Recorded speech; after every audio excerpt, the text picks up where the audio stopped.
Tonight's Front Row takes stock of the Coen brothers' latest film, Hail Caesar, starring George Clooney, Tilda Swinton, Scarlett Johansson and Ralph Fiennes. It's a comedic homage to Hollywood's golden age in the early 1950s. While right now here on Radio 4, Steve Punt and Hugh take a comedic look at the week's headlines.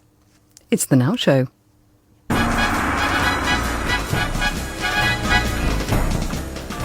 Hello, I'm Steve Punt. And I'm Hugh Dennis, and with us to make Radio 4 great again. It never stopped being great, Hugh, but to help us make it whole again, please welcome May Martin, Marcus Brigstocke and Gemma Arrowsmith. And this is...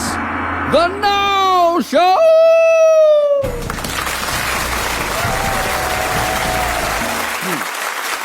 Thank you, and what a fantastic time to be Vladimir Putin. Everything's going his way. America, considering giving its most important political job to a man with no experience of politics. Europe, tearing itself apart over refugees arriving from a civil war we started in the first place by toppling Saddam and Gaddafi, while Britain stopped for 4 months to argue over whether or not to leave Europe anyway. But at least this referendum will put that question to rest once and for all. As one politician put it puts the uncertainty behind us. And that politician was Roy Jenkins in 1975. Because it won't put it to rest at all, any more than the Scottish referendum result put that question to rest. So, who are the two campaigns for and against Brexit? An alien word that's been forced on the English language more aggressively than any Brussels directive could ever do. But there are only two options for Brexit: Remain and Brock off out.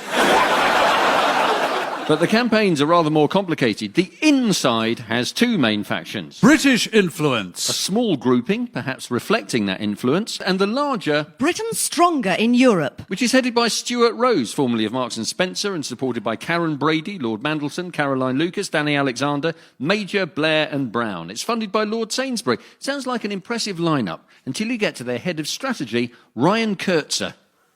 His qualification? He ran the Liberal Democrat election campaign. So we're leaving the EU, everybody. Or are we? The outside is more fractured still. There's Vote Leave, run by Dominic Cummings, and Leave.eu, funded by UKIP supporter Aaron Banks. Leave.eu only changed its name to that in October, having previously been called The No. Which sounds like an ITV quiz hosted by Bradley Walsh. Grassroots out, open brackets, go, exclamation mark, close brackets. Set up by Labour politician Kate Hoey, previously connected with two other factions. Vote Leave and the interestingly monikered Labour Leave. Supposedly named after what the Scots told Labour after their referendum. Not forgetting... Better Off Out. The organisation of choice for Norman Tebbit and Frederick Forsyth, who I suspect isn't quite as anti-European as he seems. He could have had Edward Fox kill Charles de Gaulle, but he didn't. Now, many Leave campaigners are Tories and are discovering what Labour have known for years, that David Cameron is really good at sneaky stuff. Boundary changes, alterations to voter registration, that kind of thing. I wouldn't be surprised if he's still working on the final wording of the question. Do you or do you not want to stay not remaining in the current situation pertaining to the EU, or do you not want to do the opposite of that? He's already managed to arrange that two leading out campaigners, Boris Johnson and Michael Gove, look like pillocks immediately after declaring their allegiance by making them wear tabards demanding that we clean for the Queen. Yes. If that goes well, they're going to ask us to rinse for the Prince. And, of course, taxpayers have already contributed heavily to the previous campaign, Make Life Great for William and Kate. In the out campaign's favour, however, is that a lot of older voters are likely to vote out because they're harder to scare. Do you remember what life was like before we joined the EU? Yep. Beer was 20p a pint, Morecambe and Wise were on the telly, no one had heard of One Direction, and England won the World Cup. I'm not sure this tactic's going to work. The arguments from both sides are as confusing as each other. Out campaigners keep telling us that we pay more into the EU than we get out. Well, yes. If all 28 members took out more than they put in, it wouldn't be a block of trading nations, it would be a Ponzi scheme. Which may, of course, explain the rapid expansion of membership. Beneath all these weird alliances with Cameron and Corbyn on the same side but for completely different reasons... And the sneaking suspicion from the little cap that Corbyn wears that he wants to stay in Europe to maintain easy access to the French canal network... Beneath all that, there does lurk the notion, darkly hinted at by both Boris and Michael Howard, that a vote to leave would prompt concessions from the EU and the reforms that we want, and mean that we could then stay. And so the tit-for-tat, in versus out, ding-dong is going to drag on for nearly another 4 months. We've already had the ins claiming that renegotiating our trade agreements would take a decade, and Chris Grayling for the outs, scoffing at the idea that it would take twice as long as the Second World War to sign a few treaties, although actually a deal with Germany probably would take slightly longer. In fact, I would say approximately 2 world wars and 1 World Cup. Doo-dah, doo-dah. Talking of which, the vote will actually coincide with the European Football Championship. Which is why I am already collecting cards for my Panini EU in-out referendum sticker book. 14 pages of all your favourite Europhiles and Eurosceptics, and all the fun of swaps. Most Eurosceptics, of course, won't buy the book because it contains the word Panini. For almost the next 4 months, we're a nation divided, though, on everything related to Europe. Both sides even dispute the correct words to the EU anthem, Beethoven's Ode to Joy. According to the outs, the Brussels-approved version is this. European superstate is secretly what we desire. We want to control your lives and all your money we require. Do away with border fences, all expenses we can charge. You can leave if you want to be led by Boris and Farage.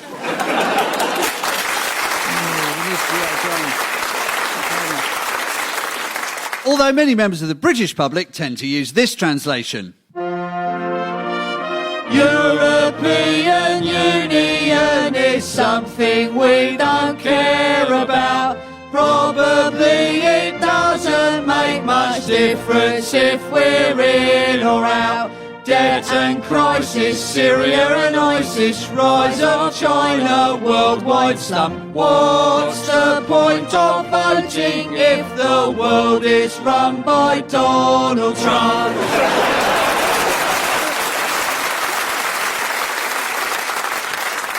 And now she's Canada's third most popular export after maple syrup and Justin Bieber dartboards. Please welcome May Martin.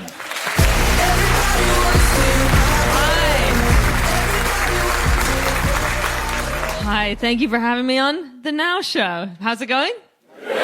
Great. So guys, David Cameron recently revealed that he's pro-herpes. I'm paraphrasing, but in February, the Prime Minister did decide to block a bill that would introduce compulsory age-appropriate sex education into British schools. Yeah. It's a bizarre choice for a country with one of the highest teen pregnancy rates in Western Europe, led by a man who's notoriously confused about what constitutes an appropriate receptacle for his own anatomy. Sorry.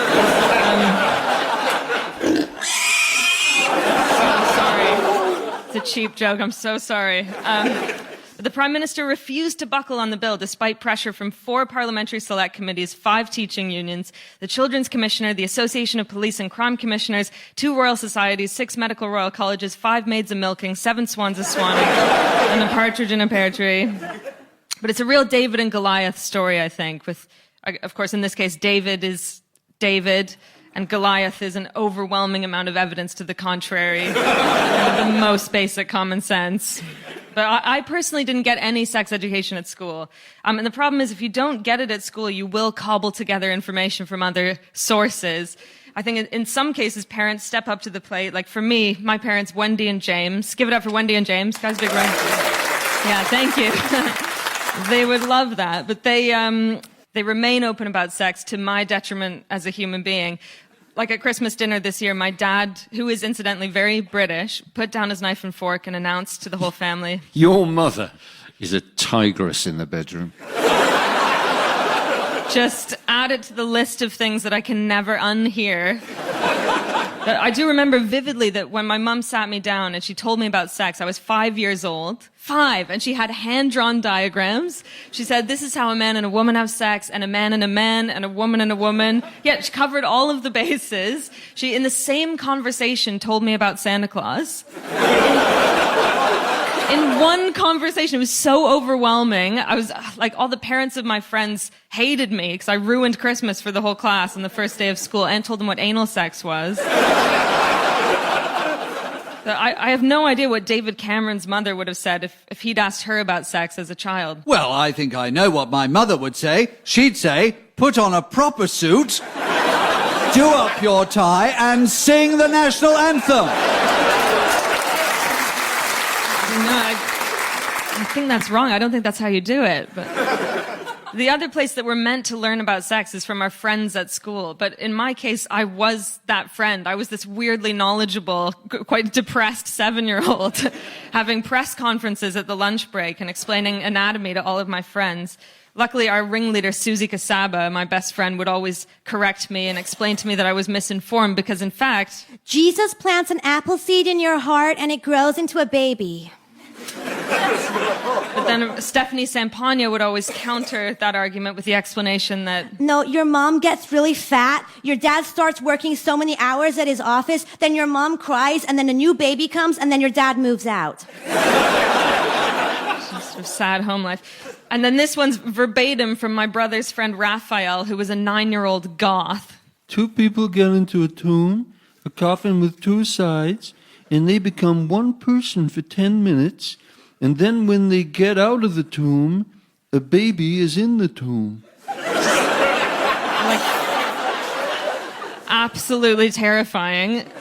So I already had all of these weird theories in my head and sort of misinformation, and then we hit puberty and we started buying women's magazines. And I don't know when the last time you read like a Cosmo magazine was, but it's insane. These are some of my favorite genuine sex tips from women's magazines this year. So Cosmo says, draw an attention-grabbing circle around your nipples using rhinestones and body glue for a special night in. I mean, it doesn't specify whether anyone else needs to be present on the night in. This is Cosmo again. Press a fork into different parts of his body. His butt cheeks, his pecs, his thighs. I know, it's crazy, right? It is, it's crazy that Cosmo hasn't won a Pulitzer Prize. In that same conversation about sex that I had with my mum, she told me what an orgasm was. And the way she explained it was so steeped in imagery and metaphor. I think it confused me for many years. She said, when 2 people love each other and they're naked and they're hugging, they feel very happy, and then they feel increasingly happy. And then she said, they reach a moment of extreme happiness and an explosion of rainbows cascades across the sky. An explosion of rainbows. Like, imagine my disappointment. I was furious. She didn't mention the loneliness you feel right after. I'm fine, guys. The loneliness when you stare into the eyes of your first boyfriend, Vladimir Clacker. That's his real name. Hi, Vlad, if you're listening. Who immediately offers you a postcoital Dorito. I think there's a myth that the more teenagers know about sex, the more they'll want to have it. So it's best not to tell them anything about it at all. And the truth is, if I'd known what it was really like, instead of believing I was chasing a kaleidoscopic cascade of rainbows in the sky, I would never have invited Vlad Clacker over on New Year's Eve to watch The Matrix. David Cameron says that it's not out of a sense of prudishness that he's blocked compulsory sex ed, but because there are more important things taking up vital time in the curriculum. So, information you use every day. So, the periodic table, Roman battle formations, the Pythagorean theorem, just maths in general. Like, I remember my teacher, Miss Buchanan, saying, you will not always have a calculator in your pocket. It's like, well, guess what, Miss Buchanan? We do. It's called an iPhone.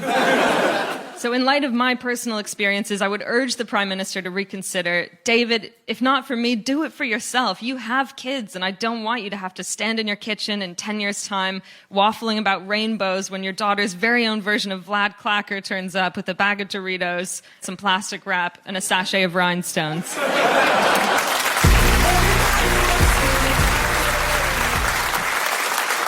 So, if the 4-month lead up to the European vote seems interminable, spare a thought for US voters who are midway through the glacial process of the 2-year campaign to choose a candidate in order to campaign for the presidential elections in November before the start of the 2-year campaign for the midterm elections to ensure the president can never actually do anything.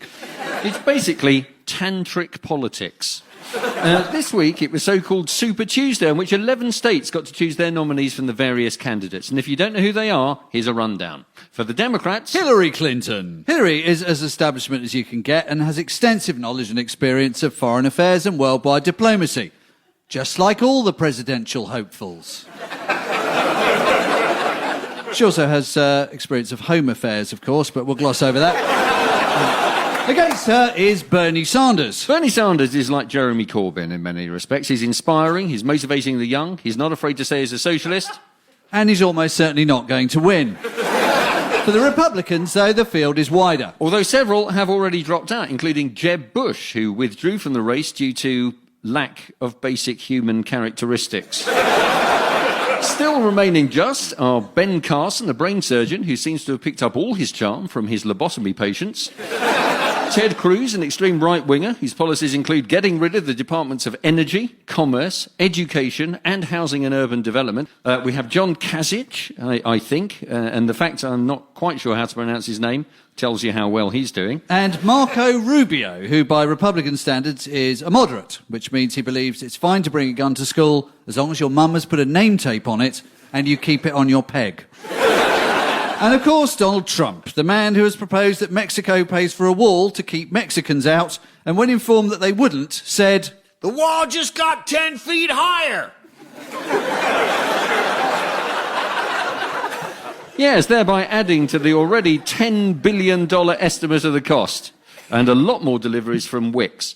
But also, yet more headlines and publicity for the flamboyant ex-businessman, a sort of Silvio Berlusconi, but for a country that matters. But how important, though, is the choice of the next American president to us here in Britain? To take us through it, please welcome someone who actually knows, chief writer for Channel 4 News, Felicity Spector. So, Felicity, will it be, do you think, Trump versus Clinton? It's really looking like it, yes. Basically, it's a numbers game. You have to get a certain number of delegates, enabling you to win the nomination at the summer conventions. And it doesn't look like anybody else really has a realistic chance by now, unless something catastrophic happens to the two candidates who are in the lead. And of those two, if it is Trump and Clinton, putting this in a British perspective, which would be better for Britain, do you think? Well, Hillary Clinton would be very much a continuation of what we've had under President Obama, whereas Donald Trump's basically a massively unknown quantity. When you said Donald Trump is a massive, I just... Well, yeah, all sorts of things went through my head. Well, basically, Donald Trump's position is that he thinks America has gotten a bad deal out of being the world's policeman. He thinks that Europe should sort out its own refugee problem. America has its own issues to deal with. He doesn't want to be involved in Syria. He wants President Putin to sort that one out. He basically wants to become an isolationist. He wants everybody to sort out their own problems and for him to build a massive wall around America, and that's quite worrying for the rest of the world. I think he is also, isn't he? He's probably, seeing how much he uses, he's probably very keen to stop all exports of US hairspray. That will be one of the major beneficiaries of a Trump presidency. Trump has what one might kindly describe as a colourful past. Do you think the Democrats have a war chest of stuff they're just going to hold back for the campaign itself? There's a lot of money that's gone into what's called opposition research, which is when you come up with all the sort of terrible things. You don't have to work very hard, really, do you, to come up with the terrible things Donald Trump has said? I mean, you could sort of Google it and then there you go. But there are people who are going through minutely the bankruptcies which he's gone through, whether he really is worth as much as he says he's worth. He gets very angry about if anyone questions that and threatens to sue them for billions, which may be how he'll make that happen. Yeah, that's very cunning, yeah. Yeah. Are there any actual proper policies that he's stated, or is it all... It's pretty thin on the ground, actually, but he wants to build this wall around Mexico. He wants to kick out 11 million undocumented immigrants. He wants to rip up the trade deals with China, and he wants to impose a massive tariff on Chinese imports.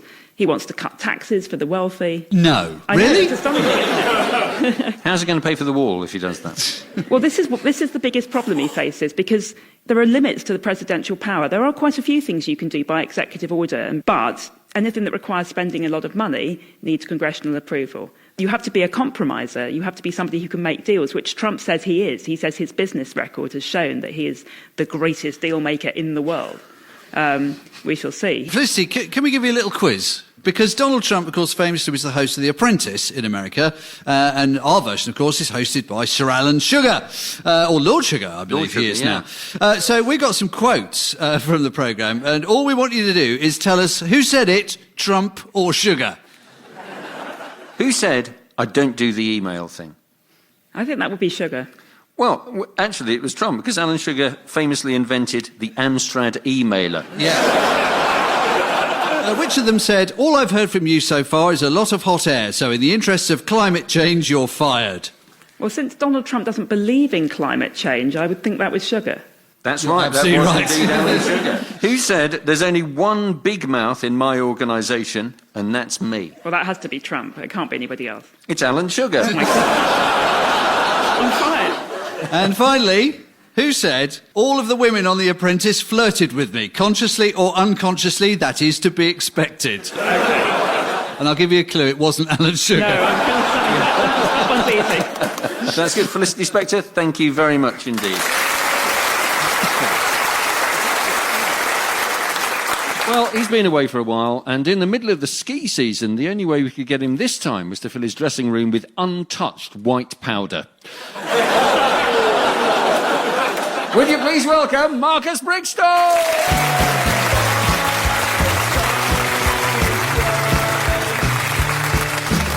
Thank you very much. It's been a while since I've been on the Now Show, so I thought I'd slip back in with a nice, easy topic. Calais and the migrant crisis. Things in the Calais migrant camp are very bad, and the forced evictions this week have been terrifying to watch. They're not as upsetting as The Jump on Channel 4, obviously, but there does seem something monstrously perverse about firing tear gas at people who are already crying. That's Calais, by the way, not The Jump. If you're already scared and in tears, there's no need for tear gas, is there? It's like when they send Kay Burley from Sky News to the scene of a tragedy. I mean, come on, these people have been through enough. In a press conference last week, the prefecture in Calais said the dismantling of the southern part of the camp would be gradual, humane and respectful. The residents, who have been through so much trauma already, were told there would be a couple of weeks to get things sorted, and then it all happened in under an hour. That's pretty much the opposite of calling BT Broadband customer service. Conditions are now so rough for the people living in Calais that I'm giving serious thought to going over there and opening a nail bar. There's a direct correlation between the economically depressed high street and inexplicably successful nail technicians. Can't make a grocer or a butcher or a post office viable? Nope, but if you want hands that look like they've been covered in glue and shoved in a bag of Skittles, then welcome to Catville. So, what is to be done? The authorities need the camp to be unappealing so that lots more asylum seekers don't flick through the Condé Nast boutique refugee camp brochure and go, darling, what's Sangatte like in late October? Look, it's not that I think simply throwing open the borders to everyone from anywhere less leafy than the UK is the right thing to do. I mean, look, I feel terribly sorry for people who have to live in Woking. But I'm not having them in my house. This is a European problem. EU member states received 626,000 asylum applications in 2014. That, by the way, is 7 Wokings. Then that number doubled in 2015 to 1,221,855. At the moment, the union, which is defined as the act of joining together people or things to form a whole, is throwing up fences faster than a Sussex homeowner who thinks he saw a chap in a caravan with a dog on a string. Greece are bearing the brunt of most of it for now. Mercifully, they have a famously robust economy, so they should be fine. As far as I can tell, the Greek export economy is built on yoghurt and hope. But the truth is, the Greeks are now having to cope with a humanitarian crisis on an unprecedented scale. That's not easy when you've got no money, enjoy a long kip after lunch and retire as close to 40 as you can. So, the truth is, despite the fact that most decent British folks have plenty of compassion, desperate people are a bit scary. Very few of us ever experience real desperation. The nearest we come is needing a pee on the motorway but trying to hold out for a services with an M&S. Or, waiting in for an Argos delivery from 7 a.m. until you're 60. It's not really the same thing, is it? I don't know what we should do, but using this as a reason to get out of the European Union so we can sit 21 miles away from our neighbours on the continent, rubbing our hands together, well, nothing to do with us, is it? Because, C makes us a bit special. You deal with them. Apparently we're full. Seems like the worst sort of cowardice. I think that Cameron and his government are not doing enough to help at the moment. We need to take a great many more people in. And for my lefty-leaning friends who seem to believe that Jeremy Corbyn farts hope and can heal injustice with a magical laying on of cardigan. Not everything that happens to anyone in another country is our fault. I swear, someone only has to stub their toe in Eritrea and some lefty in a hair shirt will start scratching their forearms and squawking, "We're to blame really, and what's so good about our value system anyway? And yes, actually, I do think a world without borders could work." Oh, shut up. Tiresome, lentil-munching, self-hating, reductionist, blinking. No, I better stop there or none of my friends will speak to me. Look, of course, this situation is complicated. But we need to know this. Developing countries host the largest share of refugees right now, not us. So I think the least we can do is refuse to use human suffering as a political token to be cashed in to win over voters. And, without further delay, get as many of the children who have no one left to help them into our great country and into our great schools and give them a chance. If nothing else, for goodness sake, get them out of the tents and the mud and the mess before Coldplay show up and play the main stage. Thank you.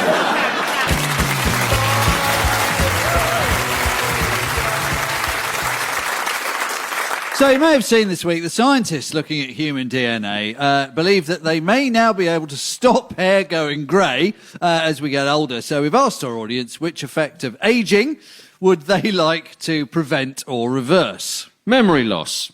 Why? Why what?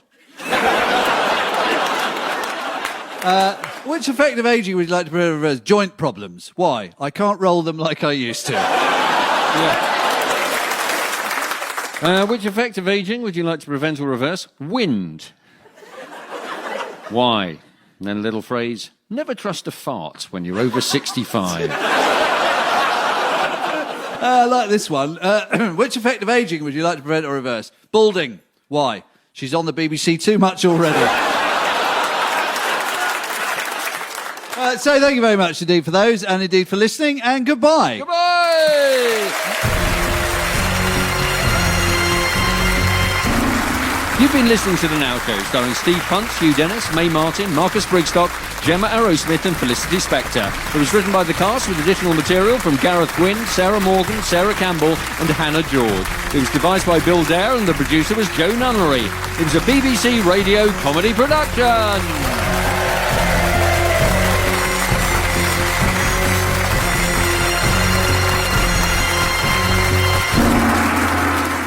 And The Now Show returns with more topical comedy at the same time next week.